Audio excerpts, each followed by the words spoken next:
Hello, everybody, and welcome to Eat the 90's. Today, we are going to take a bite out of the Spice Girls. For those of you that don't know, the Spice Girls, you can laugh, it's funny, um, but that's going to be my catchphrase. So, the Spice Girls were formed in the early 90's between 94 and 95 by Bob and Chris Herbert. Um, they decided to create a girl group to compete with the boy bands who were dominating the UK pop music at the time. They were going for five strikingly different girls, which I think they were successful in that because they ended up with five completely different people. Um, what is your experience with the Spice Girls? Me? Yeah. Well, limited. Limited. Um, I have some experience with the Spice Girls, primarily as an adult. I was raised in a very conservative household, so we were not allowed to listen to the Spice Girls growing up. So I knew of them, Hmm. and like I saw some of my friends do like some performances to a couple of their songs over the years, but that was pretty much all the exposure I had to them till married my husband, and he kind of uh, introduced me to more of their stuff. Before that, it Hmm. was all just wannabe. Yeah. I mean, everybody knows "Wannabe." I'm actually going to say something highly brave and yet controversial. I don't actually like that song. I loved it back in the day, but it kind of got old real fast. I'm more particular to their second album, Spice World, which has like Stop and Spice Up Your Life, which Spice Up Your Life is probably one of my favorite Spice Girl songs ever made. Spice Up Your Um, Life is a lot of fun. yeah. Um, I remember when I was a teenager, and obviously this is a really long time ago.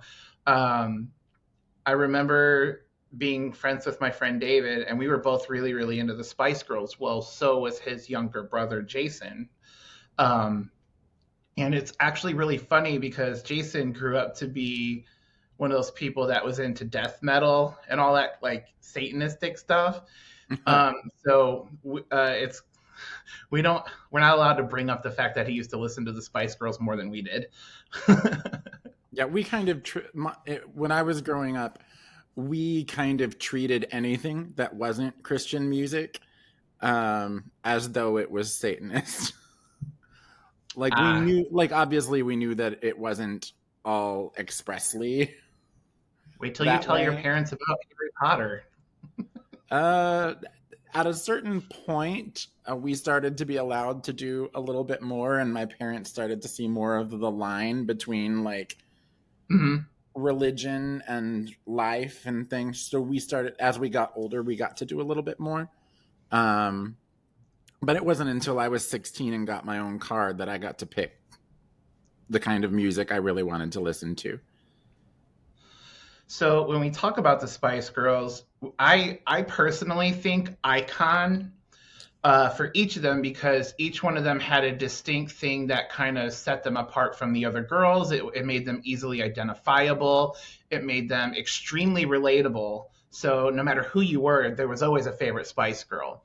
Um, Victoria Adams, she goes by Victoria Beckham now. But she was the one that was known as more like the fashion girl. She always Mm-hmm. wore a little black dress, and that was kind of what she was known for. She was the posh one, aka Posh Spice. She was the one that was just kind of. She didn't have a lot of solo lines in the music, but she blended well with the other girls. So she was kind of just like she was more of a visual presence for the band. And then you had That's Melanie that's a little Brown. shady. Um, That's a little shady. a You were little like, bit, she was there a just to little be bit, but seen. I mean, like the girls themselves make fun of her that way. So I mean, like I feel Right. like it's safe to say that. Melanie Brown, aka Mel B, she was more like the scary one because that's like her nickname was Scary Spice. She had, I would say, like the two most iconic things about her were her hair horns. So she had her hair in little horns on the top of her head all the time, and also her leopard print. Leopard print was kind of like her backsplash, if you will. So that was kind of what she was known for. That's probably Um, why her and Michelle Visage get along so well. yeah, exactly. I mean, God, I love Queen of the Universe. Hopefully, we get a season three. Um, and then you had Melanie C, who was known as Sporty Spice. So she was always in like the track suits and always had a high ponytail, and she was always wearing sneakers. She was the casual one, the more comfortable one, as she would put it. And she was also, I would arguably say she was the most vocally proficient of the group. Like she could hit the highest notes. She always got a lot of the ad libs in the songs, and she was known for just kind of going there. She She's the also one. had, She's the one that I was the most familiar with. Like yeah, I remember her. I remember hearing her solo stuff because whenever I was mhm, listening to the Spice Girls growing up, when I would hear, something in, like at the store because you'd hear things over the music there. yeah, Um, I had no idea whose voice was what. Um, so like the first time I heard "I Turn to You," hmm, it was a club classic. mix, and it was after I'd come out and I went to the I club believe it and was I the Hex Factor mix. yeah, and I heard it for the first time and I was like, oh, this is really awesome. I love this. And I would listen to it and it would just say Melanie C, and I was like, oh, I don't know who Melanie C is, but she's really good. I'm really liking this. And then somebody was like, oh yeah, that's Sporty Spice, and I was like, no. It like changed my life. Yeah, I don't know. Like she has, I believe she has 9 studio albums right now, and her last album is the one I exposed you to, which was self-titled Melanie C. Reached number 8 in the UK charts, which is the first time she had charted in the top 10 in a long time. Yeah, and I Um, was obsessed with so that for like months after you showed it to me. I listened to it yeah, all the I'm actually time. hoping she comes out with another one. So actually, it's really funny because there was actually another original Spice Girl named Michelle Stevenson. Um, and I don't actually 100% know why she backed out at the last minute or what happened, but let's see. Oh, she was only a group for only a short period of time before commitment issues prompted them to remove her. Okay, she just wasn't fitting in, I guess. Maybe she didn't have that unique persona that they were looking for. Um, Oddly enough, fun fact, the British tabloids are the ones that gave them their famous nicknames. They didn't actually have nicknames when the group started. So they just That's kind of picked them up interesting. and ran with it. Well, Yeah. I had heard somewhere, and I don't remember where. Um, I've become something of a YouTube kind of like fiend, and I watch a lot of random things Hmm. because I like to have a lot of random facts. And I had read somewhere that specifically with Jerry Jerry Halliwell, Hmm. Yeah. Ginger Spice, that that her nickname came from obviously the fact that she had red hair. She was a ginger. But people in the United States didn't really get it. They were like, well, yeah, so you have red hair. Okay. So why is that a personality trait? Like US people just didn't get it. And I had seen this thing where she was talking about it, and she was like, well, yeah, in Britain, being a ginger a lot of times is used as a slur. Yeah. Hmm. So when she took the nickname Ginger Spice, she was basically claiming that for herself, and Yeah. basically giving like a double middle finger to everyone. Yeah, it's not to sidetrack from the Spice Girls themselves, but another British girl band named Girls Aloud, Nicola Roberts, she suffered a lot of that bullying and abuse from the media because she was very ginger and very pale skin, and that affected her mental health for a really long time because she was only, I want to say she was only 17 when she got in the band. So I actually didn't know that about Ginger Spice. So that's actually a fun fact that you're bringing to me. I just Which always is thought that random because I just have a lot of fun facts and I don't have a right. lot of working knowledge about the whole history. Yeah. Okay, so let's move on to Jerry Halliwell. Jerry was known for uh, being the ginger one, obviously, but what really stands out when I think of her iconography is the Union Jack dress that she wore. She wore it to one of their concerts, and it was like this huge, huge fashion. Like it blew up. Though Yeah. everyone was talking about it. They couldn't like so that kind of became her signature was the red hair and the Union Jack dress. So that was very what Ginger was about, and she was also like kind of loud and Larry like Scary Spice. I think those two butted heads quite a bit during their time in the Spice Girls, from what I remember hearing, because they both had very similar personality types, and Jerry was the oldest one. But Those oldest so ones. They're they think they know spicy. everything. Those oldest ones are spicy. Yeah, ask my older sister, bitch. Yeah. Anyways, and then I finally, was the oldest kid in my family. yeah. So And now I'm the finally, youngest one in my friend group. yeah. Shut up. Anyways, the final Spice Girl we'll talk about is Baby Spice, Emma Bunton. She was added to the group at the last minute.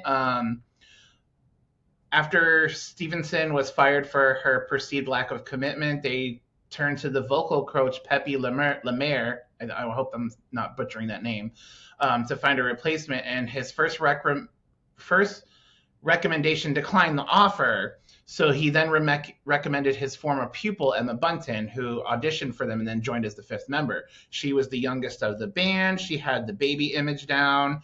She was known for her light blues, light pinks, and her pigtails. So that was kind of her image, and also just acting like the shy little one, the innocent one, which I thought was great.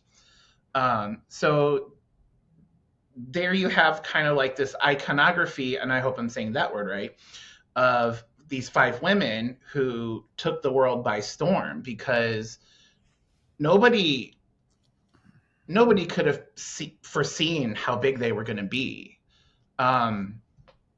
To my knowledge, they have sold over 70 million albums, which is huge, especially given the fact that they did this before the digital age where music was even more readily available. This was all physical copies. Well, and it was before social Which media I thought was too. impressive. Like mid to late Yeah, I 90s, mean, like there was no Facebook, there was right, no MySpace, there was no Twitter or TikTok or any of that. Like, so this was all old school. yeah, news clippings, and so let's see. Oh, so speaking of their iconography, I have to talk about the Spice World movie that they did. Have you ever seen it? I have not. Which is odd because we own it.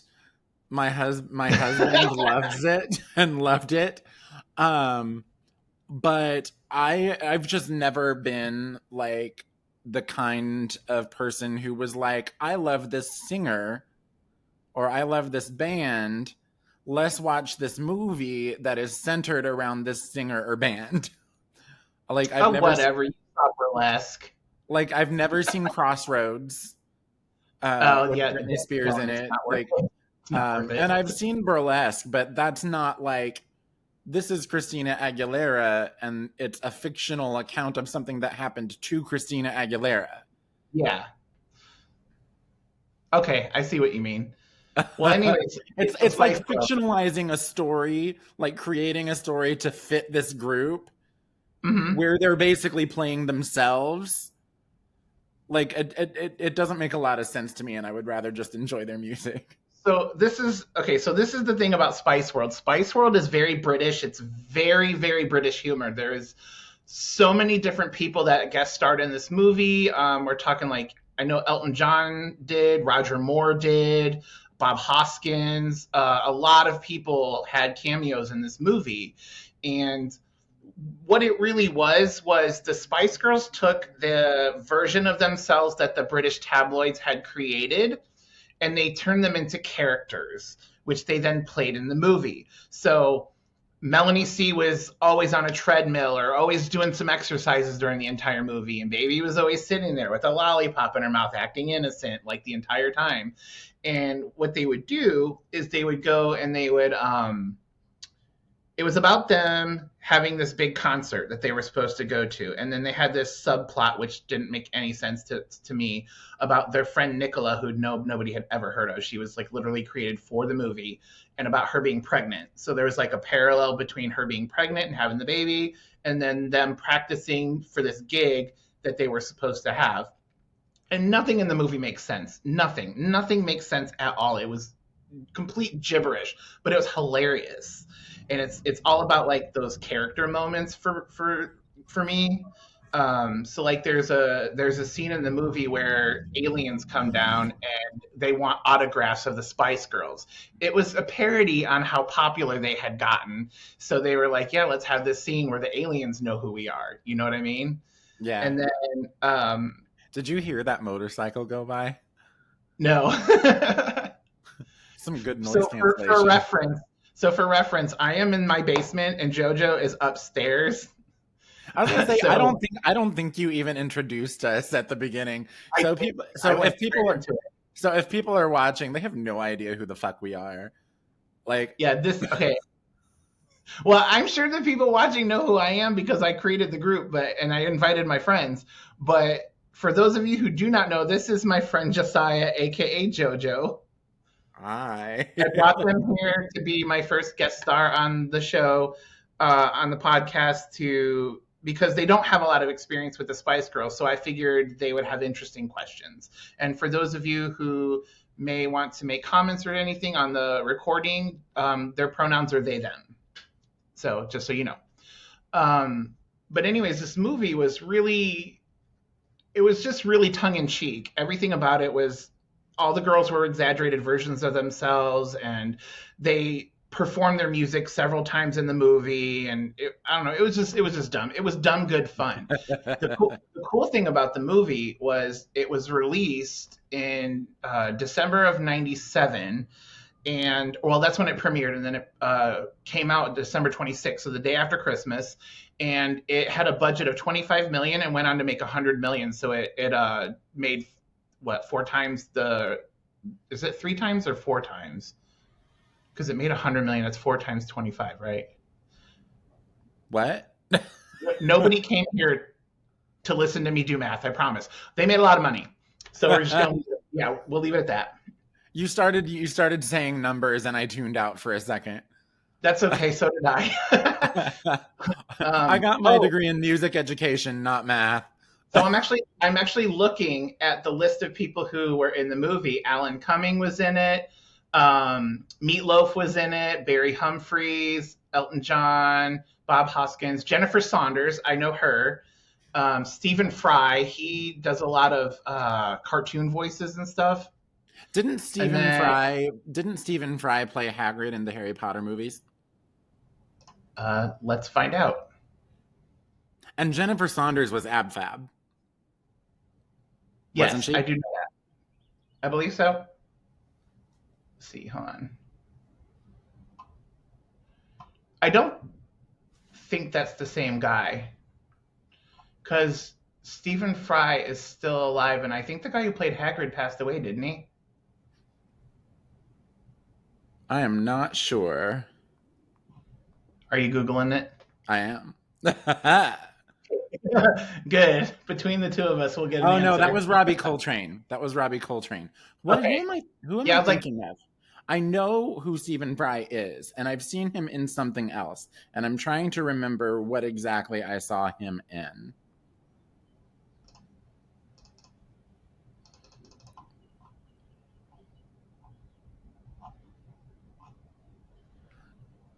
Here we go.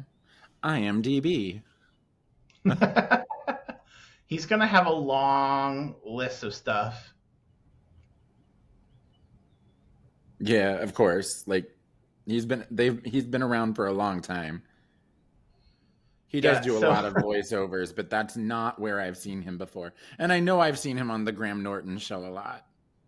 yeah, not surprisingly, the movie did receive generally negative reviews. It has like a 35% based on Rotten Tomatoes with Oh, an really? average rating of 4.7 out of 10. Yeah, I mean, like they weren't they weren't trying to make a movie that was like good. They were just trying to make something fun and have a blast doing it, and I think they accomplished that, which is why it's kind of a cult classic now. Random side note, Stephen Fry narrated, it looks like the audiobook for Harry Potter and the Philosopher's Stone. All right then, that is a thing that I now know. That's what it was. He was in The Hobbit. Yeah, he was in the Hobbit movies. Okay, I'm reading something that is exciting me, and I don't think I want it to because I'm gonna have my heart broken. Why? Um, because they were talking in 2019 about doing a sequel to the movie Mm. produced by Simon Fuller that will feature both previous and original songs. The film would feature the band as superheroes. But the last thing it says is a director has not yet been announced, and I don't know. I mean, this is obviously like 4 years old, so I don't think it's going to get made. Oh well, yeah, I knew my heart was going to get broken. They do a lot of fan posters and things that are all over Facebook and social media. Recently, I saw a Yeah, fan poster that was made about like they were supposed to be making another Ferngully movie, like a live action Ferngully, and I was like, while that would be amazing, like I would freak out. Don't see that happening. You want to talk about a 90's yeah. reference? Ferngully, the Last Rainforest. All right, so let's go into the albums. Um, I know you said your experience is limited, but you obviously know "Wannabe," correct? I do know Wannabe. I know Stop. Mm-hmm. I know Spice Up Your Life. Um, and those are the three I know off the top of my head. So there's their first album was Spice, which came out in 1996.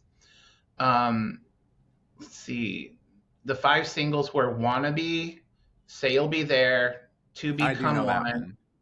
and then "Mama" slash "Who Do You Think You Are" was released as a double single. Mm. Yeah, and that was back when you actually had to go to like Sam Goody and you would buy actual CDs with the one song on it Yeah, as or a the hit, single. or the hit clips where you would literally play 30 seconds of a song, and those were Yeah. huge. Like, kids loved that. I mean, they sold. They obviously didn't last, but that's because of MP3s. But Now, to be it was. fair, I did not get my music from Sam Goody. I got my music from Berean Christian Bookstore.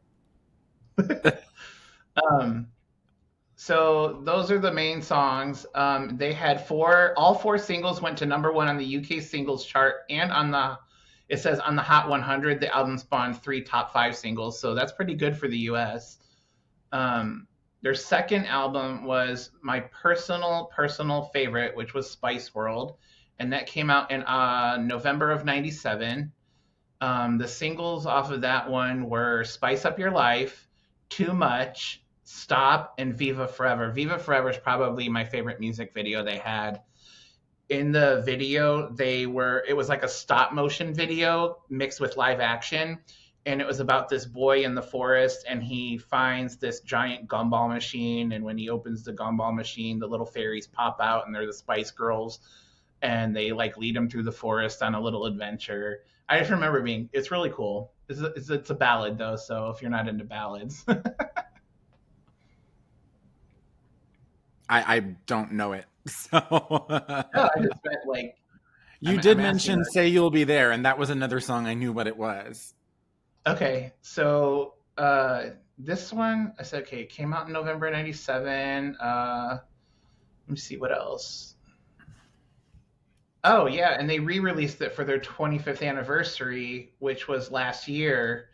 and they released the unreleased single "Step to Me," which it was on one of the single CDs, but those are like really rare. So people were really happy that they released it on an actual physical, like a new release to bump it back up, and I think it charted too, if I remember correctly. Yeah. Yeah, and then then Jerry left the band.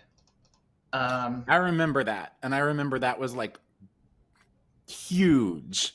it was. Like I remember and I remember she left the band to pursue her solo career.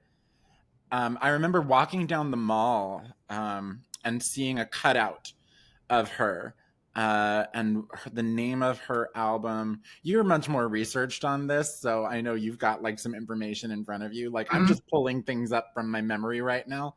Wasn't it like Schizophonic or something like that? Yeah, schizophrenic. Yeah, yeah. And I just remember that being like a really like I thought it was a really odd reference. Um, because JC Chasez um when he went solo, he also had a record that referenced schizophrenia. Uh huh. And I just thought it was an odd reference to be making. Um, the third album was their last album, and it's personally, I actually don't like this album, and I hate to say that as a Spice Girls fan. Um, I I just thought most of the songs were pretty bad, and it didn't sound like the Spice Girls to me. It sounded like some generic R&B group that I would personally never listen to. Um, they tried to do something more mature, and they thought without Jerry, it was time for them to grow up and show something different. Um, they had only one double single from that album, which was "Holler" slash "Let Love Lead the Way." And Yeah, I'm pretty sure if you heard "Holler," you would know it. it's very Um, possible. but it was very R&B, which is not my style of music. And especially listening to their previous two albums, it just seemed like a really dramatic decision to switch to that. But I thought they should have kept doing what made them famous, because that's what the fans would have wanted. Um, Yeah. Well, like this one was released in 2000. can I be honest? Like Yeah. that's the place for honesty, right? I like their music, the stuff that I know and the stuff that I've heard. Like it's very, very like it's really solid pop music. Like I enjoy it, Hmm. but I'm actually more of a fan of them as people than I am of their music. And I'm not taking away from their music. I like it.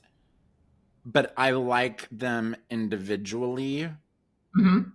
for a lot of what they stand for and a lot of what they do now, Yeah. more than I am because of their music. And part of that might just be because I wasn't a big part of it when it was going on. And yeah, that could be.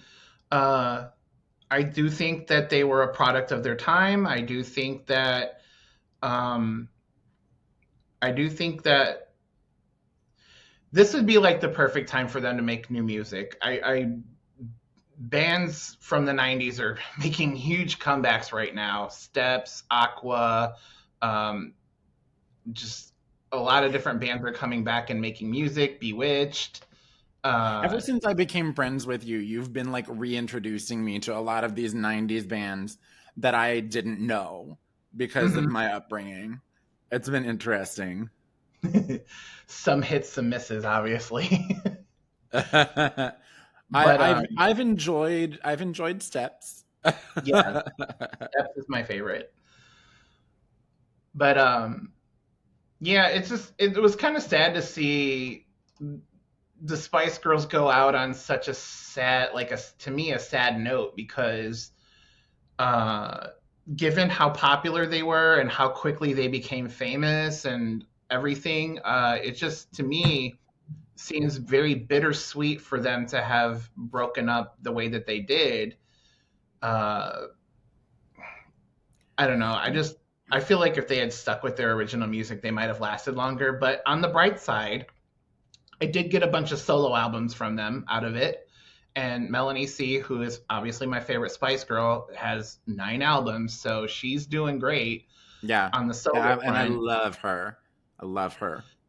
Yeah, and watching Mel B and Emma Bunton on The Circle, that was hilarious. I was so excited when they announced that they were going to be catfishing on that show. Um, yeah, that was great. So it's nice to see that they're all still active and doing their own thing. I know Jerry Hollowell has written children's books, um, and she's been doing stuff like that, but she's mostly just been living her best life and enjoying time with her husband and stuff. So Mel C obviously is doing all her stuff with the music and gay pride and all that. She's big. She's a big ally.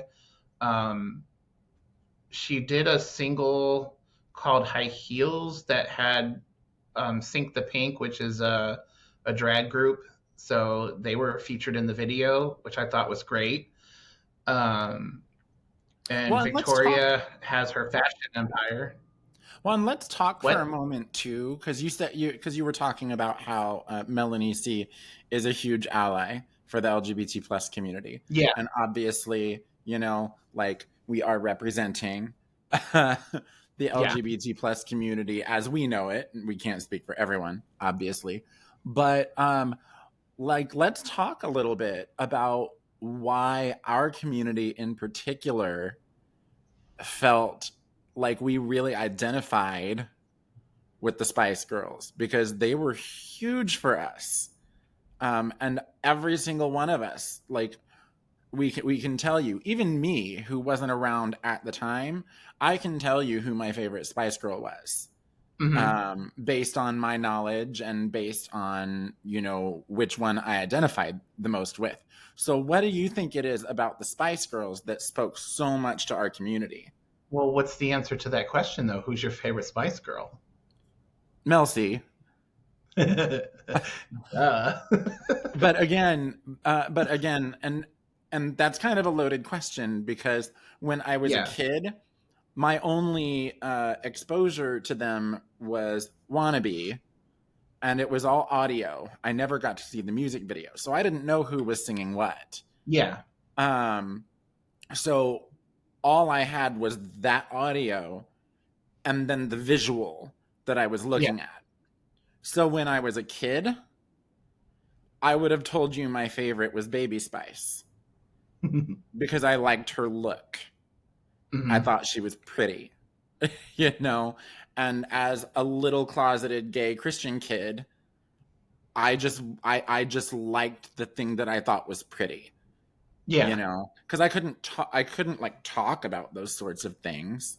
Like I grew up in a house where we watched the movie She's All That when mom and dad weren't home, and my parents heard me laugh about it with my cousins a few days later, hmm and I was made to read a book as punishment called The Pursuit of Holiness, and I had to write a book report on every chapter as punishment for laughing at what my parents considered lowbrow humor. So, like, it's a very weird, weird juxtaposition of stuff going on there. So I couldn't talk about those things. But yeah, so as a kid, I would have said Baby Spice. But as an adult, going back listening to the music, as a singer, as a music major, you know, absolutely Mel C. Because to me, she is the epitome of what a good singer is. She's a fantastic songwriter, and she talks openly about things that I think are important. She's recently talked about how she had an eating disorder. She's talked about yeah. her issues. She's talked about her issues with mental health. She's talked about a lot of those things. So for me, as an LGBT plus person who came out of this really kind of like isolated environment,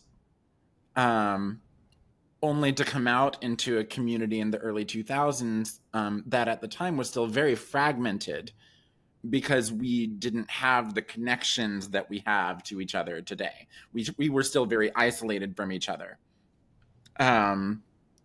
Like I saw my experiences in what she was talking about. You know what I mean? Mm-hmm.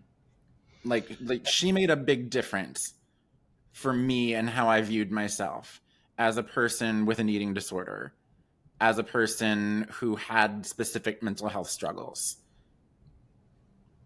She made me I feel think, seen. I think for me, when I was a kid, I mean, you know that the audience doesn't, but you know that I had a very terrible childhood. I was trying to look for a fancier word, but I couldn't. I was afraid I'd butcher it. But I had a really bad childhood, and I often felt alone, and I often felt unseen, and I often felt ignored. And the Spice Girls, to me, represented empowerment and individuality and uniqueness and everything that I aspired to want to be as a person. And I think that's why as a gay kid, I mean, I'm obviously openly pansexual now, but for 38 years of my life, I identified as gay.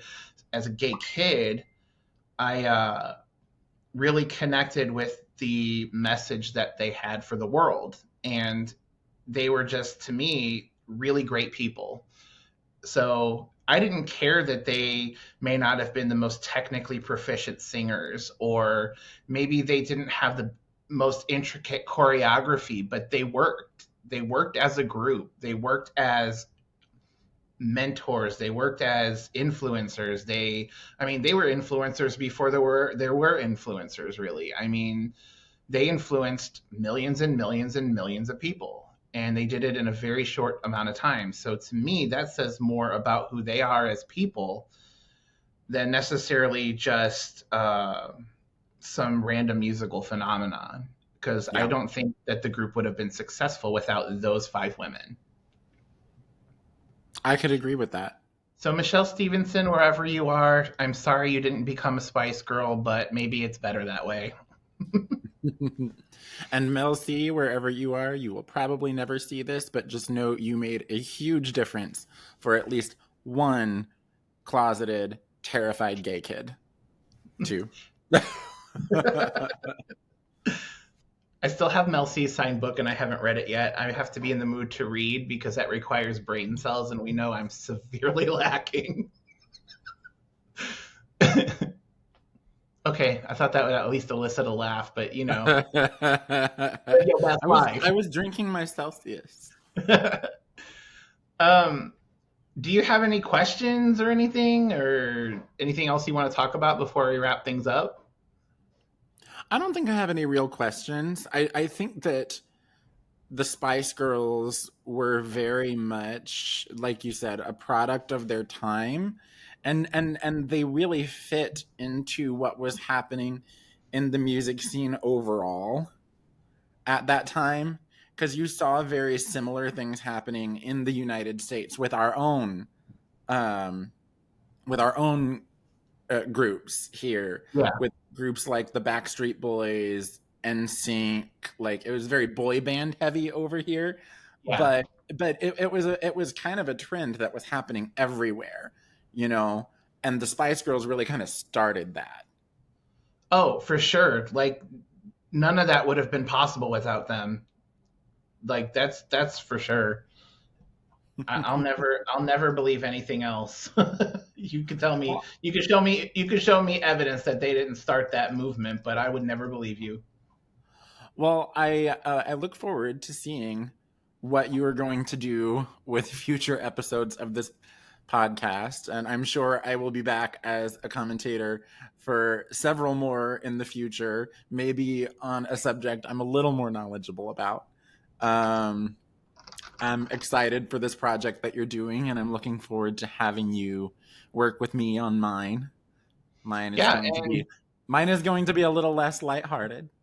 But I will gladly share your links with the group once you get things rolling, and hopefully we can promote each other and get some listeners. Yeah, Um, it'll be lots of fun. Mine is going to be a lot more about unpacking religious trauma and what that looks like for LGBT plus people. The goal is to have guests in friends of mine and people who match with the different letters in the acronym. I'd like to have, lesbians, gay guys. I'd like to have trans people. I'd really like to get a lot of different viewpoints and a lot of experiences. So that we can really talk about that and what it means for our community and what life looks like after you've gotten out of that. So I'm yeah, looking forward to having you be a part of that. same. So that's it for today's episode. Thank you for joining us. If you're if you have any suggestions, post them in the group, please. I would love to hear what you guys want to hear about or what you want to talk about. If anybody is interested in being a guest on the show, the only thing you really need is a camera and a microphone. Just let me know in the group if you're interested, and we'll get that rolling. Um, so I guess the only thing left to say is zig-a-zig-ah. Bye.